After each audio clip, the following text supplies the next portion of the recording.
My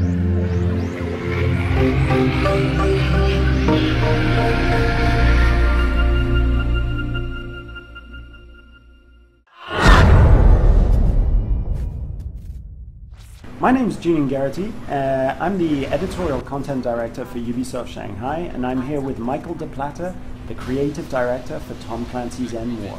So today we're going to give you a bit of a look at some of the gameplay in the game, including a battle for Washington, as you can see here, and also show you some of the factions and the abilities of the units. So 3 factions in the game: the Joint Strike Force, the USA team, the Spetsnaz from Russia, and the Enforcer Corps from Europe. So once you choose your faction, you can go through, you can choose from a number of different task forces with specializations, and then you go on to this world map. That's the campaign map for the online game. And then also, once you've got your battalion and you're in the game, you can go through and you can review every single one of your units.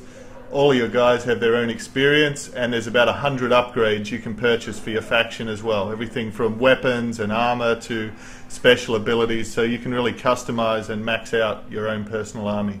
So this is what we call the barracks, and one of our major inspirations for this was the Need for Speed series and their series of upgrades and how they visually presented them and the effect that they had. So that's what we've got here. We just really thought that Need for Speed could benefit from a lot more weapons and modern military technology, so that's where we've taken this. Absolutely, and we could benefit from neon under the tank treads.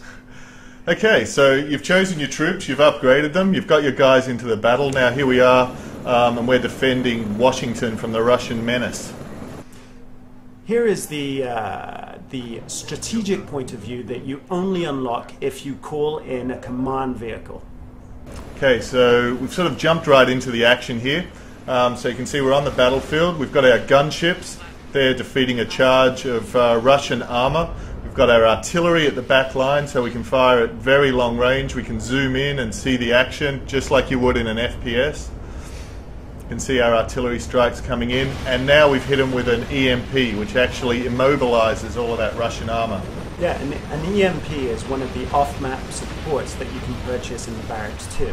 The other off-map supports include airstrikes and task forces that are sent onto the battlefield. Regular army guys. You can see our troops taking position. They're taking advantage of cover. They're marking those enemy tanks for an airstrike. There's more electronic warfare that'll hold those guys in place, and then we can hit them with an airstrike as well. And now we're bringing our tanks up.